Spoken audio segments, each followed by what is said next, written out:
Der Felix schaut, dass seine Großmutter eine gescheite Cremes kriegt. An Flori sein Spezi ging das Haar aus und drum gefällt er die Weiber nicht.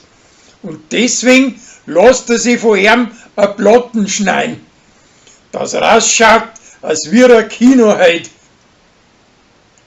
Der Sascha kommt aus Afrika zurück und wird gleich wieder mit der Schande streitet. Danach macht er der Rosi wieder Avanzen, aber die will ihm nix mehr und treibt sie lieber mit dem Bürgermeister von Bayerkofen umeinander. Und an Sascha stinkt er recht. Uschi bildet ihr ein, dass der Patrick die Kathi andampft hat. Und die, der schwindelt sie auf die Weise einen freien Nachmittag.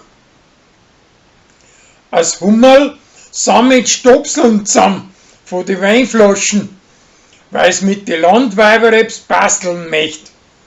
Aber da kommen die Motten rein und die Maden davon graben in der ganzen Küche umeinander. Als Schandeweih kommt bei den Lansinger nicht gut an, weil sie so geradeaus ist. Und drum tut er sich schließlich mit dem Pfarrer zusammen, damit das es besser mit den Leuten zusammenbringt.